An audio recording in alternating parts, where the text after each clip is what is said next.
Oi pessoal, sejam muito bem-vindas, sejam muito bem-vindos. Esse aqui é o podcast da Litera, uma realização da Litera Cultural. Eu sou o professor Vitor Valente. Toda semana você me encontra aqui batendo um papo muito bacana com alguém.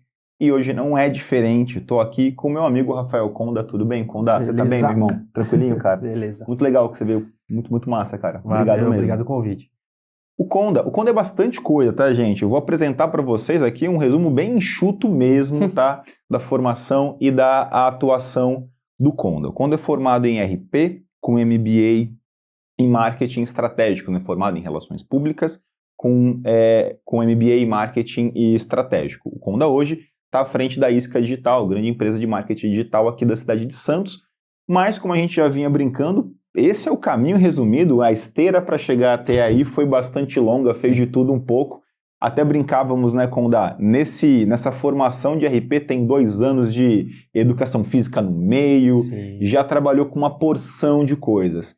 Por isso, meu velho, para a galera te conhecer, te apresentar, eu queria muito, Conda, que você passasse resumidamente, porque senão a gente fica aqui até amanhã, que você já fez um monte de coisa, sobre, cara, as coisas com as quais você trabalhou até chegar na Isca, né? Como é que é esse caminho?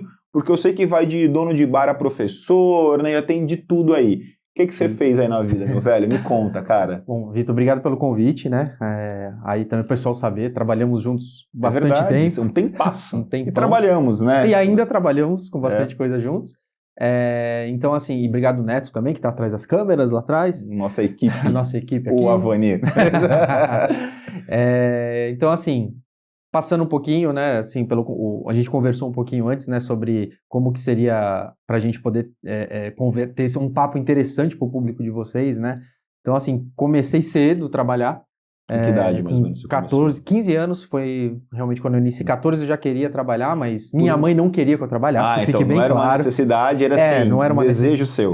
Então, assim, não foi uma obrigação. Eu sou uma pessoa que vivi numa família de classe média, né, como a maior parte das pessoas. Então, assim, só que eu tinha essa vontade, lá quando eu era mais jovem, acredito que seja de muitas pessoas, era do tipo, não precisar pedir dinheiro pro pai, né? Era o clássico. Tá. Então eu falava, vou começar a trabalhar. Então eu já queria fazer algumas coisas desde novo, né? Então, assim, na verdade foi um trabalho bem informal, uma coisa de tentar começar a instalar som e tal. Tá. Depois eu fiz uns trabalhos juntos numa outra empresa de som também, de um amigo do meu pai, né? Mas é uma coisa voltada mais para shows. Tá, legal. Depois eu comecei já com essa cabeça de pensar em trabalho versus receita.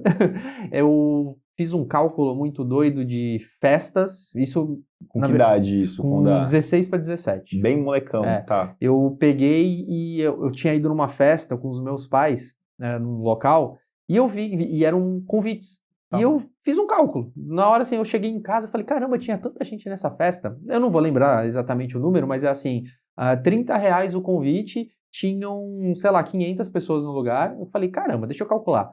Fiz o cálculo, falei, caramba, se para alugar um espaço é tanto, colocar um som, eu trabalhava com isso, tanto, precisa ter segurança e, sei lá, bota um bar para vender bebida. Falei, deve dar certo. Falei com meu pai sobre essa ideia meio mirabolante. Tá.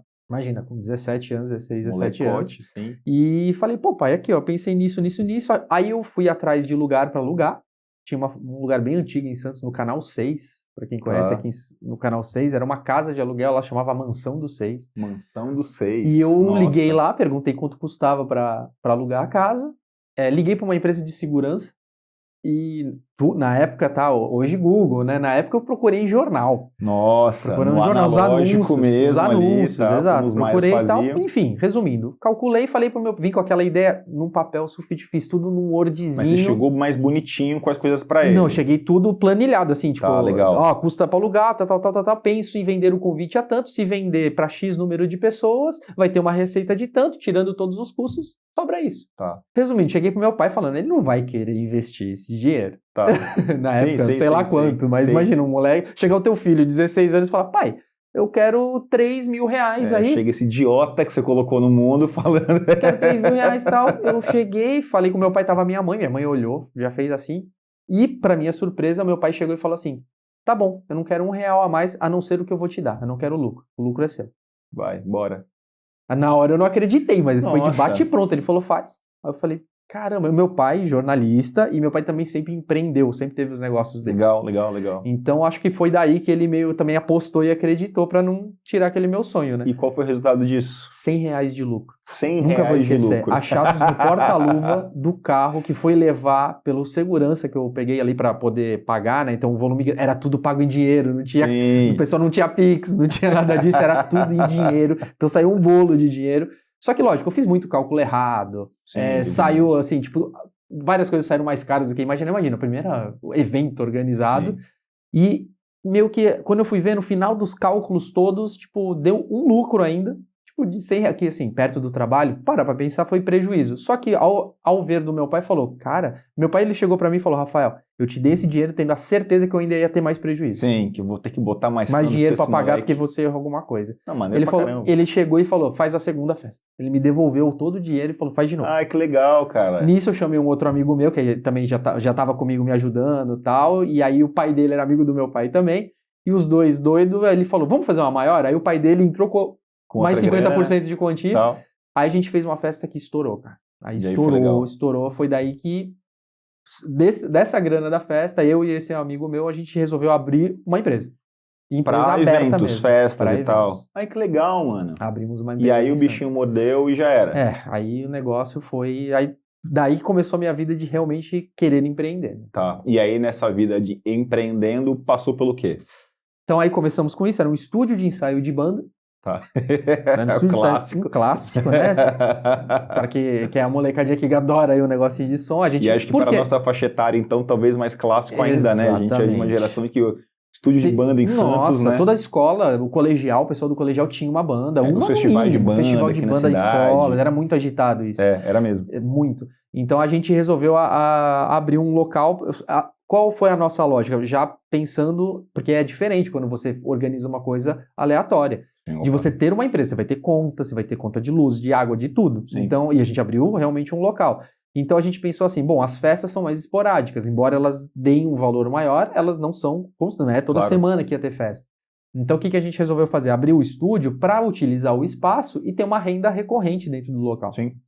Enfim, até que a gente apostou depois de uns 2 anos, a gente apostou toda a grana que a gente tinha feito numa festa pra, tipo assim, aquele negócio vai ser a de arromba, a gente vai mesmo. duplicar o nosso caixa só com essa festa. Agora que a gente se consagra. E a gente achou que já tinha feito muito evento, a gente conhecia pra caramba. Perdemos tudo, a gente perdeu tudo, falimos. Literalmente, assim, a primeira falência. Porque foi de moleque no final deu certo, mas caramba. Não, era do tipo assim, eu vou mandar esse vídeo pros meus ex-sócios, eram 2 irmãos. Um abraço, Bruno e Matheus Benatti. Estão aqui de Santos, e eles vão lembrar dessa história. Era do tipo, da gente sentados juntos no final. A festa deu tudo errado, choveu pra caramba. Tá, aquele dia que assim, tudo pra deu acabar. errado, tudo deu errado. Isso já foi com que idade? Com 16? 17. Tá, foi meteórico ali o negócio. Foi já assim, na verdade eu tinha 17, isso daí já era eu já tinha 18 para 19, por aí, 18, já tinha 18, eu acho. Tá. Então aí assim, e um dos meus sócios era 1 ano mais velho e o outro 1 ano mais novo. Nossa. Olha só, 16, 17, 18, sim, era algo super assim. Novinhos, tá. Aí a gente, sentados juntos, chorando, falando, cara, deu tudo errado, o que a gente vai fazer, Bom, temos que finalizar esse dia. Terminamos, tal, prejuízo pra caramba, não sei como que a gente vai pagar tudo que aconteceu. Aí os nossos pais sentaram junto com a gente e tal, falaram o seguinte, agora vocês vão ter a outra etapa de ter um negócio, vocês vão aprender a fechar um negócio. Começa a vir. Na época tinha um jornal que muitos de vocês não vão conhecer, que chamava Primeira Mão. Sim, nossa. Era um jornal hoje tem o LX, era o LX da época. Exatamente. E os nossos pais falaram, cara, faz dinheiro com o que tem aqui. A gente começou a anunciar geladeira, computador, móveis do lugar. Se desfazendo de tudo. Os instrumentos de som que a gente comprou, claro. né, amplificadores e tal, para pagar prejuízo e para conseguir fechar aquela empresa. O que eu acho engraçado... Mas a gente aprendeu muito, né? Então, como eu sei, né, o final dessa história, uma coisa me chama a atenção quando foi uma experiência de moleque traumática, né? Foi assim, agora a gente ri aqui e tal, porque as coisas deram certo, depois tal, mas na hora... Você acha que acabou. E quando bateu essa... caramba, deu tudo errado. Você não desistiu, né? Você falou assim, não, eu vou pro próximo. Eu vou falar assim, na época, hoje, ainda bem que existem vários outros tipos, assim, escolham, né? bons mestres, caso isso não venha de casa, né? Boas orientações, como eu posso falar, assim, eu conheço muito aqui a Litera e tal, então, assim, que é o papel, acho que de um orientador, não é só professor, é orientar, ele não precisa ser só pai, mãe, é um monte de gente. Sim. Então, assim, eu, graças a Deus, tive ali os meus pais que, cara, tinham uma visão muito, muito além, que me tranquilizou, e ele não me tranquilizou falando, não, tá tranquilo, a gente paga tudo aqui, você vive sua vida. Não, foi do tipo assim, agora você vai aprender a fechar, tem que vender as coisas, não sei o quê, pra fazer dinheiro pra conseguir pagar essas contas. Sim. Porém, nunca desanimando, do tipo, vocês erraram nisso. E olha que muito legal, até o pai desse meu amigo no dia, ele falou, a gente sabia, ele chegou no dia e falou assim pra gente, a gente sabia que vocês iam se dar mal nessa festa. A gente sabia. E até um dos meus sócios falou, pô, por que então vocês não falaram? Pô, vocês tinham que falar. Sim. Ele falou, porque a gente queria ver como que vocês iam lidar com isso. Essa é a sua vida, né? Você precisa aprender caminhando. Né? Exato. Então, assim, isso foi, por um lado, traumático, óbvio. Né? Quando acontece, quando a gente está imerso nisso, a gente acha que acabou tudo, que nada vai dar certo. Mas aí na época a gente conseguia. Aí quando você vai resolvendo as coisas, você percebe que, tipo assim, tem solução, né? E lógico, você um pouco mais novo, você tem um período aí para falar, pô, não, ainda, né?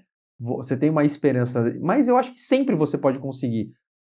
Pessoas têm sucesso de vez em quando, aquela famosa tacada certa em alguma coisa, uma decisão, né? Sim. Então, assim, imagina, e isso, a gente está falando que eu fiz uma festa de um cálculo e que eu consegui dinheiro para abrir uma empresa. Sim, opa. Entendeu? Eu achei interessante isso. Claro, assim, é uma realidade em que vocês eram muito novos, os pais de vocês estavam por trás, dando algum suporte. Sim, a gente não tinha o custo de uma vida. Vocês estavam parados. Sim.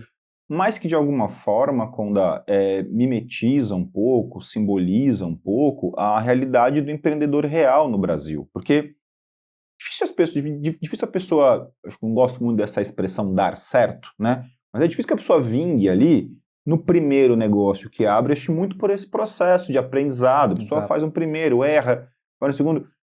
Vocês num ambiente controlado, porque acho que era isso, né? Vocês tinham os pais por trás, havia um suporte, que bom que isso pôde acontecer.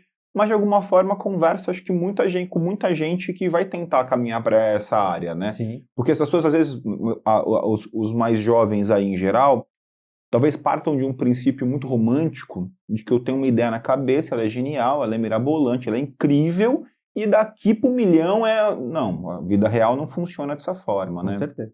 Você concorda com isso? Acho que é bem por aí, acho que 200%. passa um pouco pelo que as pessoas passam mesmo quando elas vão empreender. Que a questão, assim, o empreender, eu acho que a gente acaba usando, muitas pessoas colocam muito assim, empreender, ter o seu próprio negócio. Até aí, ok. Porém, eu acho que você empreende em qualquer coisa. Você sendo funcionário, você sendo qualquer coisa, você pode empreender. Sim. Então, assim, o empreender é você querer crescer dentro daquela empresa. Eu acho que a gente estava até conversando em off, que é assim, quando você empreende, é quando você entende a relação do o quanto você produz e o quanto você ganha. Sim. Simples assim. E como é que você vai se articular? Exato, eu falo isso, até hoje eu falo para todos os meus clientes, eu falo, olha, pode ser um pouco duro e seco, mas que nem eu trabalho com marketing, eu falo assim, me desculpa, diferente da publicidade que a gente tenta vender ideias, né, e assim, transformar marcas em coisas de lembranças eternas, né, o porquê que o vermelho do McDonald's me dá vontade de fome, exato, isso é a publicidade. O marketing é muito simples, o cara vai chegar para mim e vai falar assim, olha, eu investi tanto e quero receber tanto. O marketing é número, o marketing é vender mais, simplesmente isso. É uma ciência que faz com que tudo que a gente pense transforme-se em mais. Ninguém quer, fazer o marketing para vender menos. Sim. Isso é fato.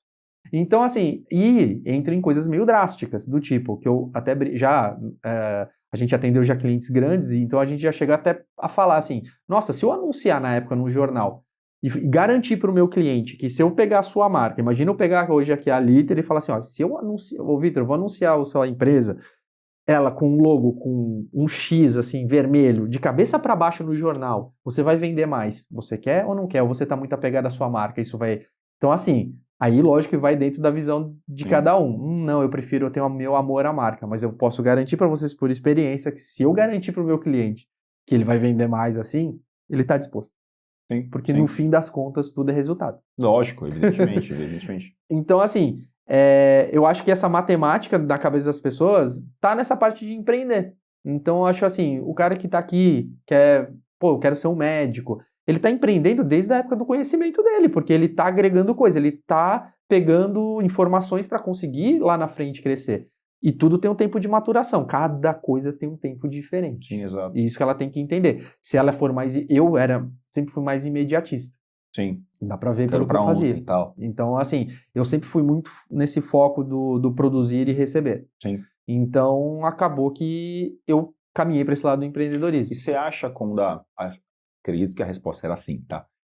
Que essa experiência inicial, mesmo ela tendo aí os seus percalços, suas dores de cabeça, você acha que ela foi uma escola importante para você Sim. entender, já moleque, de forma até um pouco mais madura, que essa questão do teu próprio negócio, trabalhar, existe ali os seus prós, evidentemente, que estão sendo buscados, é o que você já colocou, trabalho versus ganhos, mas também os seus riscos, também os problemas que isso envolve. Você acha que isso te deu uma maturidade um pouco maior para os negócios que você teve mais tarde? Sim, com certeza. Aí, uma das coisas que a gente até estava conversando, né, a gente meio que seguindo nessa ideia, respondendo já a pergunta, com certeza, porque é como um treino.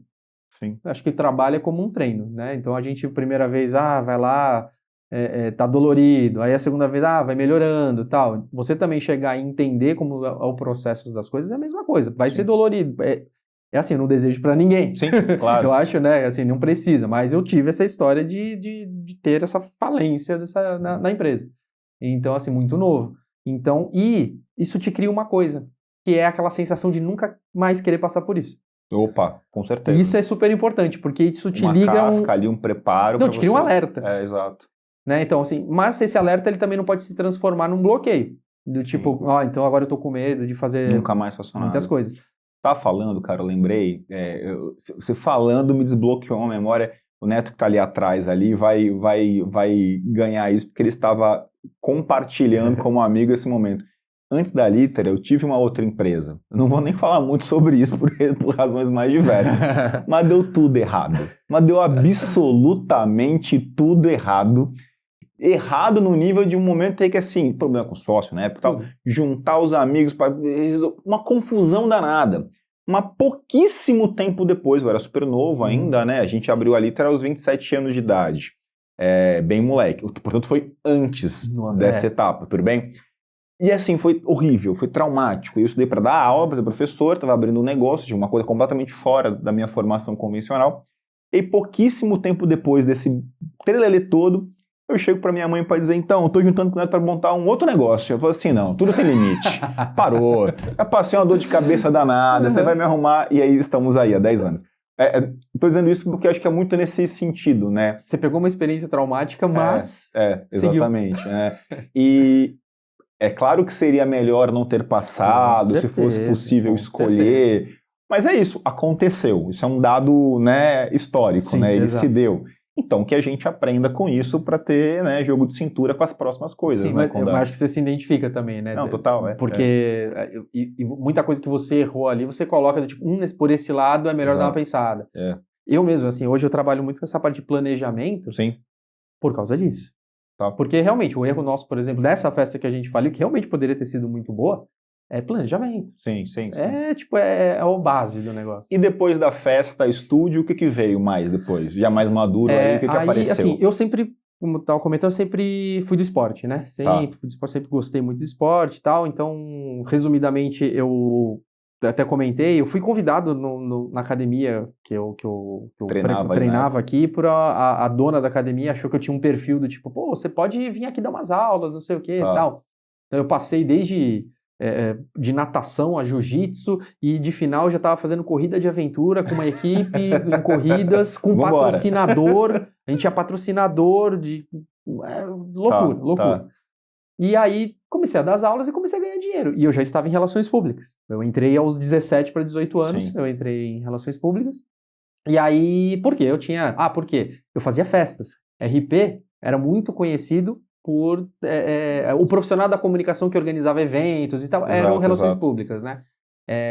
Mas já dando aquela dica, tá? Erroneamente quem pensa isso, tá? Não vai por esse lado. O RP é muito mais do que festa. Esse é o RP do Conda. Essa era a minha ideia. Hoje a gente tem mais informação. Antigamente a gente entrava naquele site Guia do Estudante e falava lá o que o cara fazia e apareceu lá festa. É isso que eu quero. Sim. Foi meio assim. Meu pai é jornalista, minha mãe é publicitária. Então eu já tinha uma referência também da área de comunicação. Enfim, mas na época comecei a dar aula igual a ganhar dinheiro. Opa. E eu comecei a me dedicar àquilo até que a dona da academia falou, Rafael, agora a gente estamos com um problema, só pode dar aula quem tem o CREF aqui. O registro, Tem- né, do você profissional de pelo educação menos física. tem que estar cursando para a gente colocar como estagiário aqui. Tá. Aí, na hora, eu não pensei muito, não. Na hora eu cheguei e falei assim, vou para educação física. Mudou de curso. Cheguei lá, falei pra minha mãe falou assim, você tem certeza? Eles nunca me obrigaram a nada, escolha, faz aquilo ou aquilo. Não, faz o que você quiser. Falei, vou fazer Mas era isso. uma mudança brusca, né? Vamos Muito combinar. brusca. Muito Vamos brusca, combinar muito que brusca. Então, assim, fui pra lá. Tá. E realmente, assim, proporcionalmente, a minha idade, assim, pô, eu financeiramente eu era bem diferente dos meus Você amigos. deu um salto ali, lógico. Eu conseguia já me virar, já tinha minhas coisas, já tinha o meu carro, já Sim. fazia todas as minhas coisas. Sim. Então, assim, meus recursos eram para aquela ideia de liberdade. Aquela ideia de liberdade, né, financeira, né, que Sim. acho que todo mundo busca. Enfim, comecei a dar aula e tal. Minha mãe tinha já agência de publicidade. Até que um determinado tempo ela tinha um sócio, o sócio resolveu sair para abrir uma outra empresa. Sim. E ela veio falar comigo, perguntando, Rafael, a matemática, ela foi assim, ela foi uma boa vendedora. Ela chegou e ela falou, Rafael, quanto você ganha hoje? Eu falei, X. Ela falou, tá, você ganha por hora, né? Então, assim, teu corpo aguenta dar quantas aulas por dia? Eu, tanto. Tá, Ligeiraça. você com 30, 40, você vai conseguir dar esse mesmo volume de aula? Mesmo que você ganhe 50, 60% a mais? Eu, não.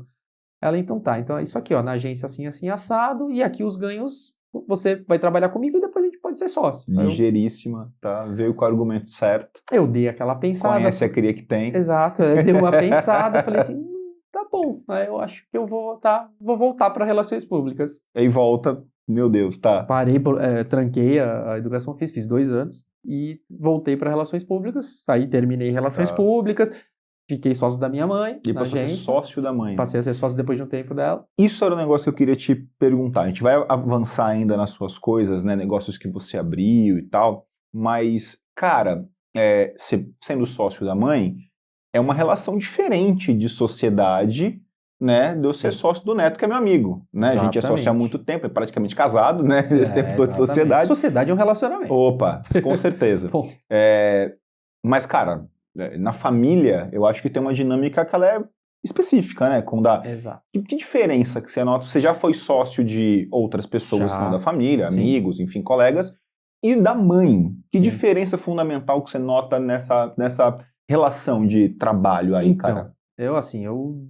minha relação com os meus pais é a melhor possível. Eu sou filho único, Opa, tá. de pai e mãe, filhos únicos. Nossa! Eu não tenho primos. Nossa, tá. Então, assim, Caramba, beleza. a minha família se resume a eu, meu pai e minha mãe. Sim. Então, sim, assim, sim. nós somos Uma família enxutinha ali. muito tá? pequeno. E, assim, eu não sei se vocês sabem, eu acho que sabem, né? A gente já se conhece há uns 7, 8 anos. Sim, há um bom tempo. Mas eu sou do Rio Grande do Sul. Sim, Eu sim. nasci no Rio Grande do Sul, mas vim pra cá criança, né? Pra Santos. Então, assim, minha família, assim, mais próxima de família, fica toda no Rio Grande do Sul. Então são vocês três, de fato. Somos só nós Tá. aqui. Então, o que acontece? Isso acabou criando não uma interdependência, mas uma relação um pouco diferente. Muito, muito próximo. Muito fechada próximo. também E com assim, vocês, né? E os meus pais também me tiveram muito novo, então a nossa diferença de idade, que nem hoje minha mãe tem 63, então não Tá. a gente ainda consegue curtir Você muita tá coisa com junto. que idade? Tô 41. Super próximo. Então é próximo. E numa fase da vida que isso estreita ainda mais, né? Exatamente. Então, assim, a gente curte ainda muita coisa junto e minha adolescência sempre foi assim, é muito engraçado. Todo mundo, né, tem amigos com pais que do tipo assim, pô, o pai de fulano de tal é da hora, o pessoal entra, é do rolê, vai boa e junto. tal. Pô, a minha casa era a casa que a galera ia. Ah, tá. Sim, então, sim, assim, sim, porque sim. meus pais sempre foram, pode vir, a casa tá cheia, pode vir, entra, casa cheia. Tá. Sempre foi. É um perfil diferente, né? Sim. Porque meu pai, embora eu seja descendente de japonês, minha avó e meu avô, eles eram bem japoneses. Tá. Minha criação com a minha... Eu sou literalmente criado por vó, beleza? Aceito isso, tá? O filho Aceito. único, E fui criado por vó, tá. porque minha mãe trabalhava, Tá. meu pai trabalhava e minha avó ficava em casa. Mas eu tive uma criação de uma avó que, pô, não posso falar nada dela, porque tudo que eu precisei em educação, tudo, ela fez tudo por mim. Mas ela sempre foi muito como um bom japonês, do tipo assim, você quer um benefício, então você cumpre a sua obrigação. Tá. pode pegar... No melhor sentido, rígida nesse muito ponto. rígida. Tá. Então, assim, do tipo, pode pegar meu histórico escolar que eu não tenho falta. Tá. Eu ia com pneumonia pra escola. Na letra ali, né? Bonitinho. Porque eu ia. Tá. Então, e fui acostumado com isso. Minha avó achava um absurdo. Quando eu tinha emenda de feriado, quando eu era mais novo, ela me acordava. Tá. Ela, emenda de feriado? Que é isso? O que significa Porque no isso, Japão não tem rapaz? feriado, quase. Ela, não. Então, é quinta-feira o feriado, sexta vocês não vão estudar? Era nesse sentido. Parece engraçado, mas era assim. Sim. Não, quando você era moleque, certamente não era engraçado. Não era nada. Era um porre. Mas tudo bem. Tá. Mas isso também me fez a entender certas coisas, óbvio, e agradeço completamente a ela. E nessa relação bacana, a sociedade com a mãe... Aí o que aconteceu? Por ter eu entendo e vejo que é muito diferente da maior parte das famílias. Sim. Porque eu tenho um relacionamento com meu pai e com a minha mãe bem diferente, assim, da maioria. Sim. Então a gente é muito Positivamente amigo. Positivamente. Né? Então a gente é muito amigo. Então imagina, meu pai, aí, quer não, meu pai, independente de tudo, ele também, a gente trabalha junto. A empresa é toda junta. Sim. Porque meu pai tem um estúdio fotográfico, é professor de fotografia, minha mãe publicitária, eu relações públicas, então todo mundo junto trabalhando. Vou falar a real. E assim, sem mentira nenhuma. A gente nunca se desentendeu, cara. Que legal, Em 23 anos trabalhando junto. Legal. Nunca nos desentendemos. Porque é uma coisa, isso, e nunca ia correr, porque eu vou falar isso, eu não posso falar, assim, meus pais nunca gritaram comigo. Tá. A então, assim, construção da relação é muito saudável, foi né? uma coisa do tipo assim, é da cultura dos dois. Tá. Então, obviamente, isso ia acontecer positivo. Isso, sim. Então, e eu nunca vi, por exemplo, eles discutirem na vida. Olha que legal. Nunca um gritou com o outro. Então, assim, é uma coisa que, isso você leva para aí entra a questão de cultura. Empresa, trabalho, tudo tem cultura. Cultura do trabalho, como é que você lida. Então, e é um alinhamento bem complicado, né? Então, aí isso envolve do tipo, por que futuramente certas coisas também isso me leva a ficar um pouco mais complicado. Hoje, por isso que eu desenvolvi, sempre eu tive não um problema, mas ficava muito difícil para eu trabalhar. Eu tentei até trabalhar nesse meio tempo em outros lugares. É isso que eu queria puxar, Kunda. Então, quando você falou dessa relação bacana com os pais e como isso não trouxe problemas, só ativos, só coisas bacanas para o trabalho, eu queria inverter a pergunta, então.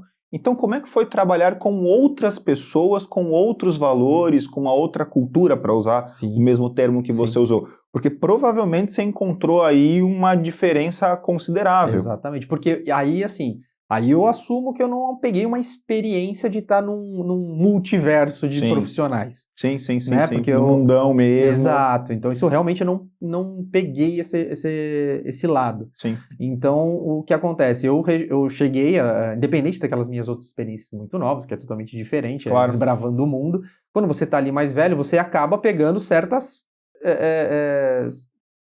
não é toques ou coisas assim que você não quer mais para você. Sim. Então, quando você começa a trabalhar com outras pessoas, você tem que se adaptar de uma forma totalmente diferente. Claro. Então, foi mais dificultoso, com certeza. Então, assim, são experiências diferentes. Então, assim, eu realmente não consegui pegar uma expertise de, por exemplo, conseguir pegar uma informação de alguém acima de mim, sendo que quando eu avaliasse aquilo, eu falava, cara, isso não vai dar muito certo. Eu, como empreendedor, eu queria assumir o risco. Sim, entendi. Entendeu? Então, eu não conseguia, eu falava, eu batia um pouco de frente. Falava, mas vamos fazer por esse... um jogo de cintura, de lidar com perfis diferentes aí de pessoas. Com certeza, eu não conseguia, eu batia de frente. Eu falava, cara, por esse lado eu não acredito. Tá. Não, mas tem que fazer assim. Tem que fazer assim. Então, assim, assim faltou... Não, caramba, não é isso. Não é isso, exato. Tá. Então, assim, faltou um pouco de experiência nesse lado mesmo. Claro, né? claro. Então, o meu lado todo foi construído empreendendo. Quer queira, quer não. Sim. Então, eu acabei não tendo esse outro lado, que eu acho super importante, na verdade, as pessoas terem. Isso eu fui ganhando quando eu comecei a entender que eu também empreendendo, eu não tinha que fazer só o que eu gostava, mas também fazer, por exemplo, uma parte que todo mundo tem que fazer em qualquer profissão, independente se é médico, se é professor, se é vendedor de algum lugar. O cara tem que vender. Ele é vendedor do próprio negócio. Um médico sem paciente não é nada. No mínimo, você vende a sua imagem. Exatamente. Né? Mas você está vendendo o seu serviço para essa pessoa. Né? Independente se você está curando ela ou vendendo um Tupperware. Sim, concordo. Independente. Então, assim, isso me fez lidar com pessoas diferentes. Entender, ter aquele jogo de cintura. Ser aquele pessoal falar, o vendedor. E é o que eu sou. Você, como empreendedor, você tem que entender que você vai ter que vender o teu negócio. E acho que cada vez mais, Kunda, vê se você concorda comigo, a gente vive um momento, já há algum tempo já, mas eu acho que ele se acentua cada vez mais, que a gente vai se tornando uma espécie de... O sujeito vai virando meio que a própria marca também. Para além da sua empresa, existe o Rafael, Sim. né? E as relações que você constrói, Sim. a forma como as pessoas te enxergam, tudo isso vai ter a ver com o seu trabalho também, né? A gente Sim. vive essa fusão da imagem sobre a pessoa versus o trabalho que a Sim. pessoa... Entende o que eu estou te Sim, dizendo? sim, com certeza. Porque eu acho que no passado havia uma distância maior entre a pessoa física e a pessoa jurídica.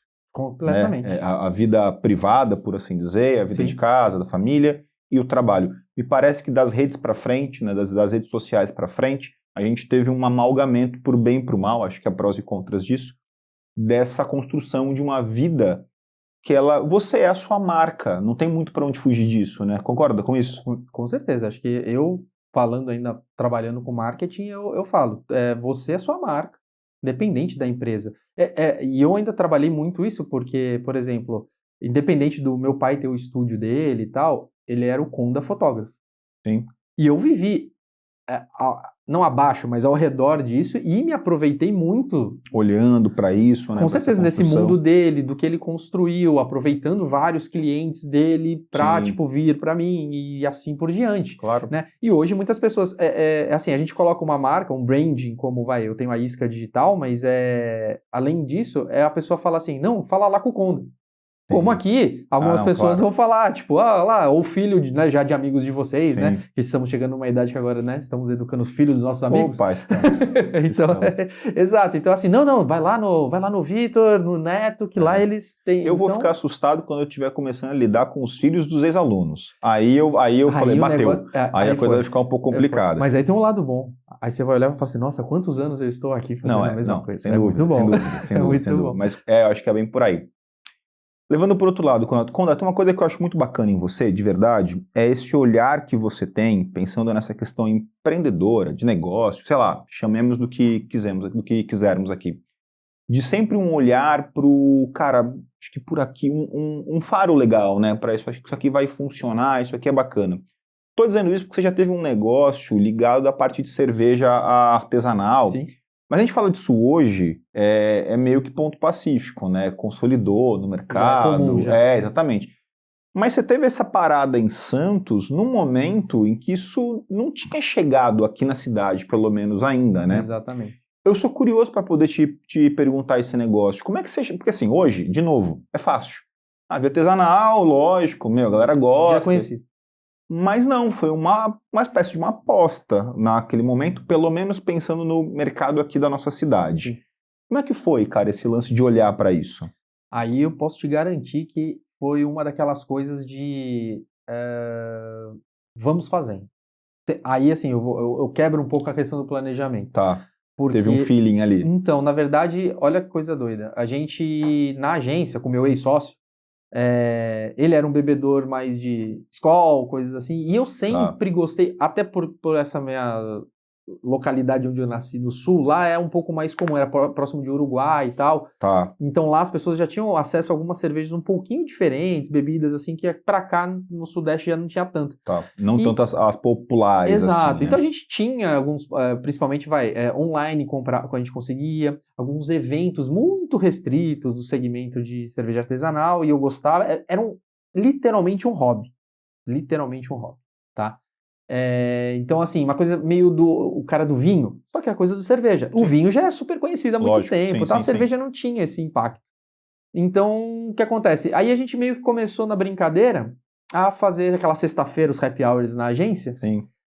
Eu levava sempre uma cerveja diferente. Legal, tá. Aí nisso, ele começou a gostar Sem também. Sem pretensão isso, Sem né? pretensão nenhuma. E ele começou a levar também aquela troca.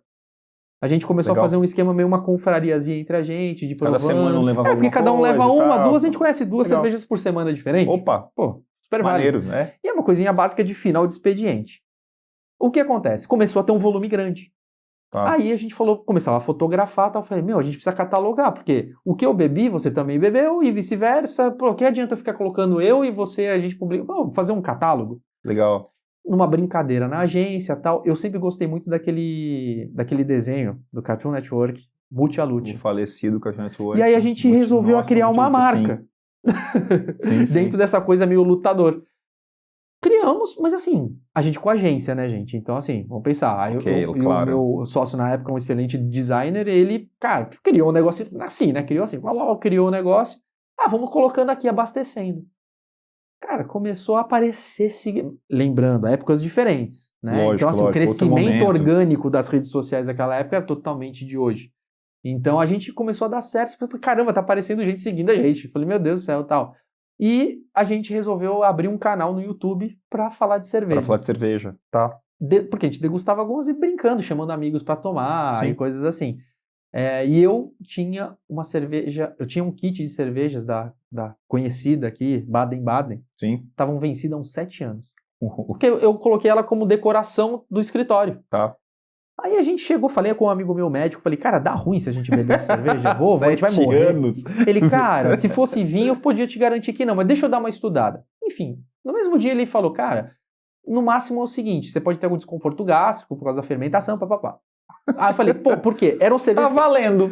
Falei, pô, se vinho... Tá baixo o preço. Acho que tá tranquilo, legal. no máximo banheiro. Tá ok. Aí eu falei, pô, e são cervejas que a gente conseguiria fazer a comparação de ficar 7 anos guardado Tá. e nas novas, porque tinha no mercado. Sim, claro. Aí compramos pra fazer as comparações. Então vocês caíram pra dentro da 7 anos vencida lá. Bebemos. E, cara, impressionantemente, uma delas era melhor vencida do que nova. Tá. Então ela maturou como um vinho, vamos dizer assim. Enfim. Não façam isso em casa. Não façam. Isso não é um conselho. Não é uma indicação. Isso... Você guardar a cerveja por 7 anos e tomar depois. Não é isso. Não, tá? se a gente fez, não reproduza. Na lúdico, na brincadeira. Não, eles fizeram. O que aconteceu? Enfim, só sei que, olha só, nisso, das pessoas envolvidas com a marca Baden-Baden encontrou a gente. Nossa. Vocês estão queimando minha marca aí, tomando Nada, ele adorou. Ele adorou. Que legal. E aí, alguém, eu não lembro se era a filha dele, alguém pediu pra gente, descobriu, conversamos e descobriu que a gente tinha por trás daquilo, nós éramos uma agência, e eles perguntaram se a gente faria rótulo da cerveja. Que maneiro. Aí a gente, vamos fazer um rótulo novo de uma cervejaria e tal. Falei, caramba, é negócio isso aí. Aí a gente criou como uma agência de marketing especializada no setor de cervejas artesanais. Olha que Não legal, era um bar nem nada disso, era isso. Primeiro, com gestão de conteúdo, vamos pensar que nós éramos nós éramos instagramers ou o que fosse, sim. Né, e influencers de cerveja, e depois a gente migrou para esse lado pelo nosso background de agência. Cara, atendemos vários clientes nesse segmento, começamos a fazer várias coisas, desde marketing, como a gente sempre trabalhou aqui para a Litera, mas marca também a gente começou a fazer, rótulos, várias coisas. Enfim, deu certo. E pensamos numa época, a gente resolveu na própria agência abrir um espaço para receber as pessoas. Cara, isso aqui vai virar um bar. Um outro amigo nosso falou que estava procurando para abrir um espaço, então junta, vamos abrir nós três. Aí resolvemos abrir. Fizemos um pequeno planejamento. Cara, que esse planejamento foi muito doido, porque aí é que tá, né? A gente conseguiu vir com uma novidade. Hoje cada vez é mais difícil você trazer novidades. Claro, sim. Na época, a gente pode assumir que nadamos de braçada, porque a gente nadou num mundo que só tinha gente. Então, foi muito rápido o crescimento. Legal. Foi muito rápido o crescimento. Muito bom. E, cara, deu super certo, né? Aí, como a gente estava conversando, mais um negócio, né? Uma coisa que era um hobby, isso literalmente era um hobby que se transformou, que é o sonho da pessoa, acho que é o sonho de todo mundo, né? Claro. Transformar o hobby num negócio que te traz... Transformar o hobby em trabalho e estragar o hobby. Aí você chegou no que eu ia falar mais à frente, né? Que aí o hobby já começa a não ser mais hobby. Sim, exato. Né? Exato. Mas assim, enfim, dentro do período que eu fiquei, cara, foi muito bom. Legal. Até o momento que pra mim... Não tá rolando mais. Não deu mais, eu falei, cara, não deu. E até por questões de saúde, foi principalmente. Sim. Cara, bom você tocar nisso, Condá. Você é um cara que vem do mundo do trabalho desde muito cedo, a gente está batendo esse papo aqui, passeou por, né, trabalhos dos mais diversos, sempre foi para cima mesmo, né, nunca teve tempo ruim com o trabalho, mas existe um contraponto disso, né, Condá, existe um custo disso, né, e eu acho que é uma pauta muito importante hoje mesmo, em especial para o mundo do trabalho, evidentemente, que você teve um episódio de burnout, né, cara? Né, isso culminou aí no episódio. Acho importante a gente falar um pouco disso dentro, claro, do que você quiser colocar, quiser abrir, porque não dá também pra gente romantizar o excesso, né, Condá? Acho que esse é um ponto fundamental. Acho que estamos pacificados na ideia de que o trabalho é importante, né? O Sim. que conquistamos na vida, o pouco que a gente tem, vem com muito esforço, com muito suor Sim. e com o prazer de ter construído coisas. Mas fala um pouquinho pra gente disso, cara, que eu acho importante a gente dimensionar que as coisas não são românticas, não são uma aventura sem consequência, né, cara? Como é que foi esse lance? Então, foi assim, um episódio que eu mesmo empreendendo e tal, eu até achava, até a gente brincando, né, aqui, eu falava, né, eu como uma pessoa que fazia gestão de pessoas, então viam muitos problemas das outras pessoas para mim. E a minha visão como gestor daquilo era do tipo, pô, olha só, a pessoa tá reclamando, ela vem aqui, trabalha às 8 horas por dia, sendo que ainda a gente lógico, criava, eu acho importante você criar a gente como agência, né, tem aquele sonho, eu sempre tive, né, de falar, pô, a gente quer ter uma agência Google, todo mundo já viu. Aquele ambiente gostoso e tal. E a gente tinha, era videogame na agência, puffs, a gente tinha uma geladeira até com todinho pra galera, tinha tudo. E como é que esse mano tá reclamando de estresse do trabalho? Tá. E sendo que a pessoa trabalhando aquele horário fixo dela, fazendo tendo aquilo, e eu trabalhando 12, 14 horas por dia.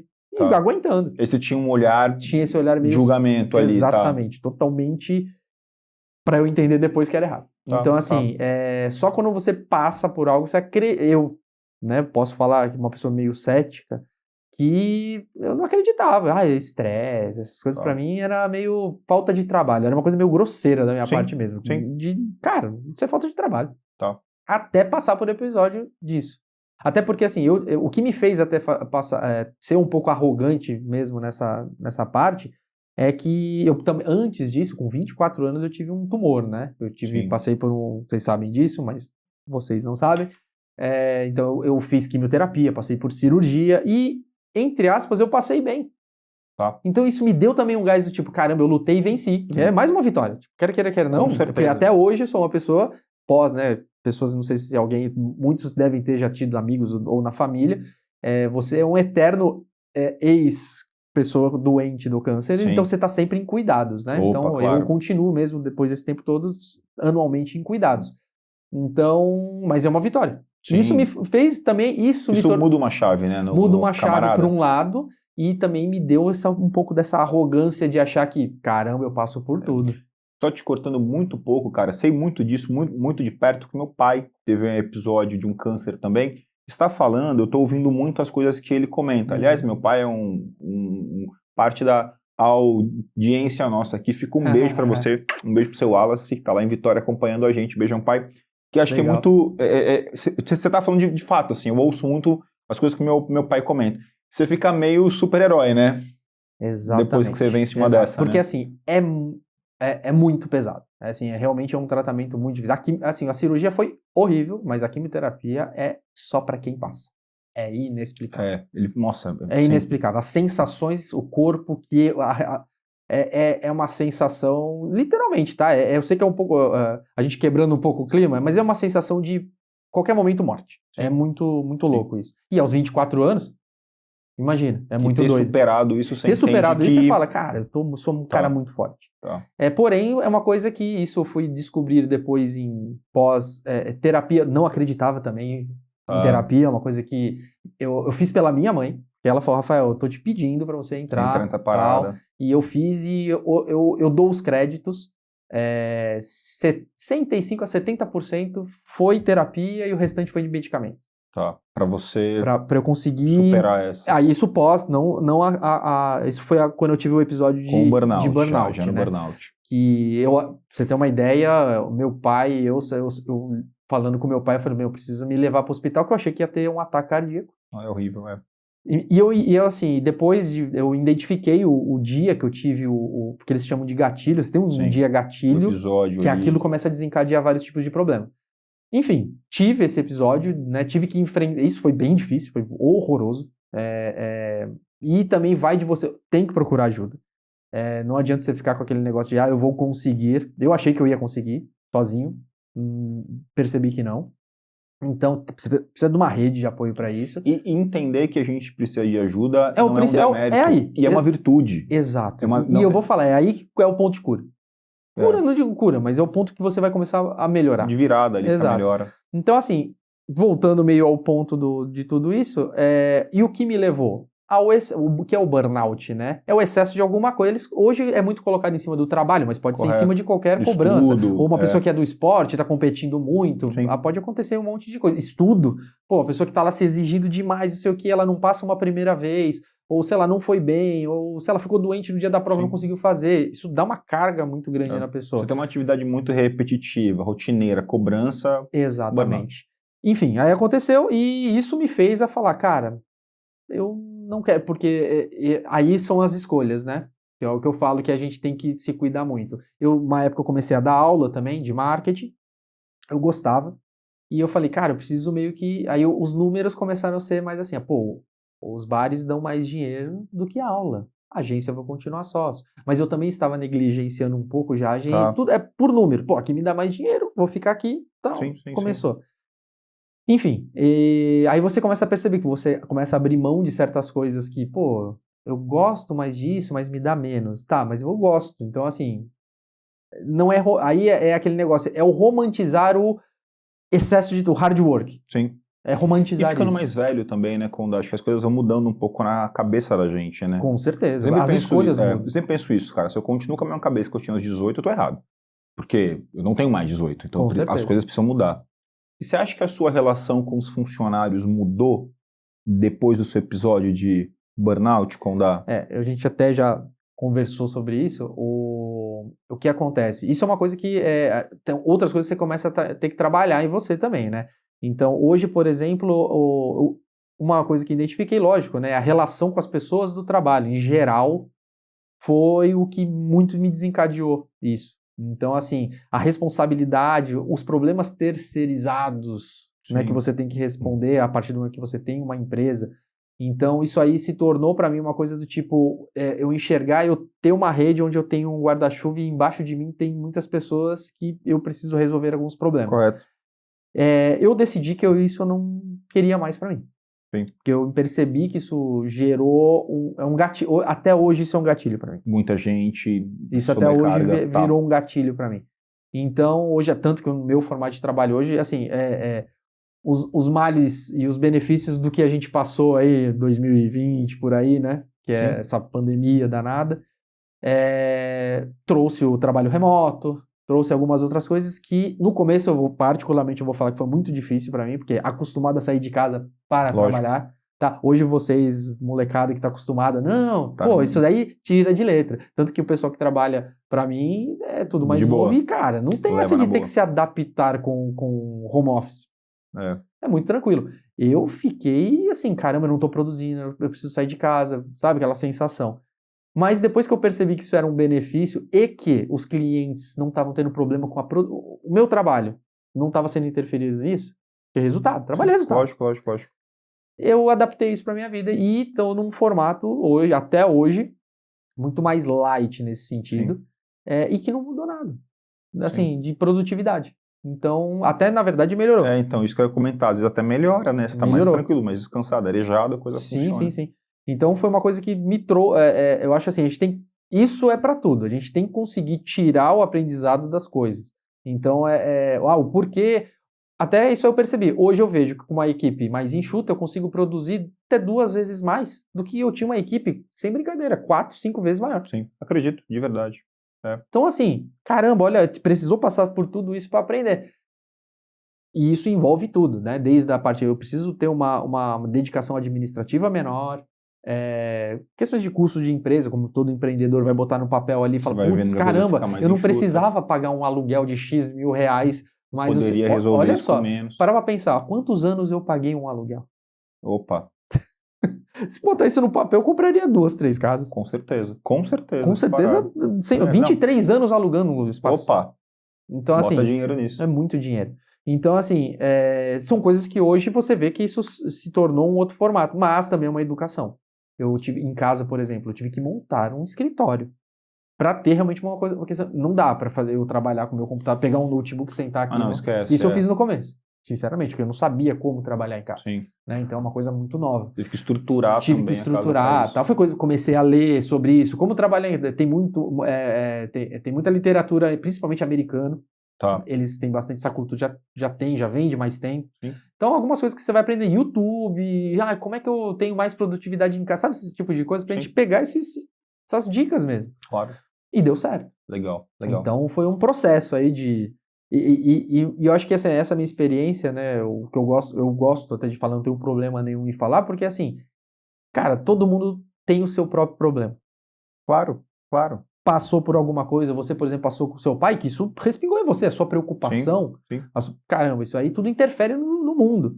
Então, a gente tem que entender que, assim, não é o problema, em si, como a gente vai lidar com esse problema. Sim. Que problema vai ter. Mas eu acho fundamental quando passar por essa questão, porque, assim, a questão do burnout, por exemplo, cara, ela é uma questão do mundo do trabalho hoje, né? Eu também tive um episódio, o Neto também teve as questões dele, e eu acho importante que a gente não tenha problemas, claro, a gente se preserve e tal, mas de colocar de discutir isso, porque não é uma questão individual. Sim. Se está todo mundo, de alguma forma, passando por essas questões, elas não são individuais, né? O burnout, o piripaque, como que você queira chamar aí, mas é isso, assim, eu acho importante que a gente tire um pouco a mística de deixar isso debaixo do tapete, para que a gente coloque, olha, gente, é uma questão, a gente tem que olhar para isso, é fundamental, acho muito massa, cara, que você coloque isso. Caminhando para nossa última pergunta aqui, cara, desse papo muito legal.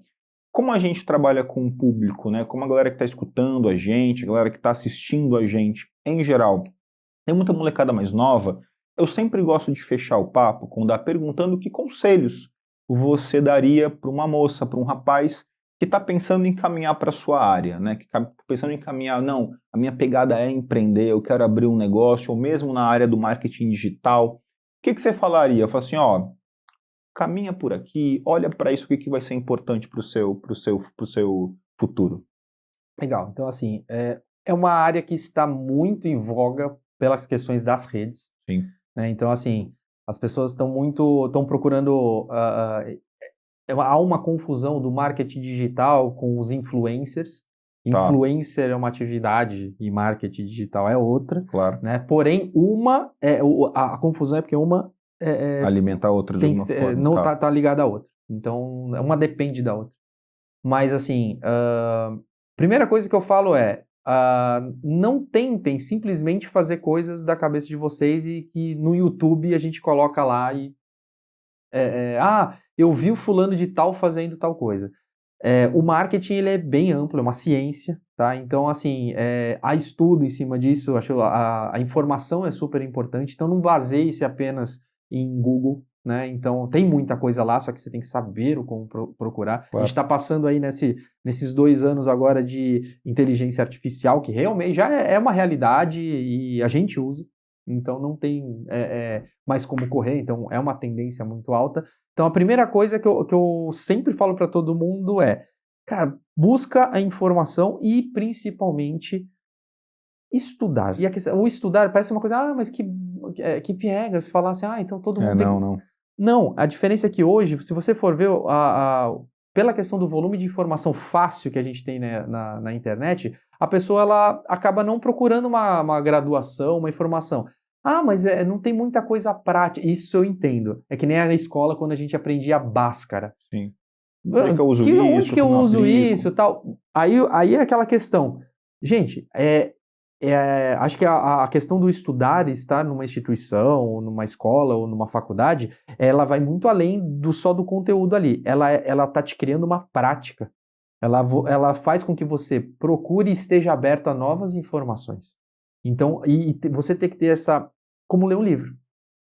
Ninguém vai chegar assim, nossa, eu acho ótimo, tem que ler um livro por mês. Não começa tentando ler um livro por mês, que você não vai ler um livro por mês. Sim. Então é um estudo, é uma construção. E o estudo é isso. Então a primeira coisa vá procurar realmente uma questão de cursos. Hoje na internet, realmente, nesse EAD, nesses formatos, tem muito. O interessante do marketing digital, aí está a cereja do bolo que eu acho no meu segmento. Tá. Você consegue ganhar dinheiro não estando formado. Você no primeiro mês matriculado, você já pode trabalhar. Tá, legal. Você é um excelente designer. sei lá, você já mexe você já tem uma facilidade nisso. Você vai vender pro seu tio, pô, ele tem ali uma loja de ferramentas, eu quero mudar um negocinho, eu quero fazer um folhetim. Você tá ganhando lá seu dinheiro. Sim. Você já pode ir criando o seu próprio brand, sua própria marca. E informalmente pegando experiência. Exato. Diferente, por exemplo, de uma medicina, de uma engenharia, que você não vai assinar, por exemplo, um prédio Lógico. no primeiro mês. Não, mas Lógico. eu sou muito bom em cálculos, eu sei todos. Me desculpa, não vai. Então, a gente tem que aproveitar a oportunidade desse tipo de profissão, que você consegue monetizar independente da sua formação. Então se eu não preciso de formação, eu posso trabalhar... Pode, isso. E como tem vários ótimos publicitários, marqueteiros que não são formados. Mas é um diferencial, né? Mas é um diferencial. E outra, você vai preferir acertar no diferente, naquela pessoa, na loteria, que é uma loteria.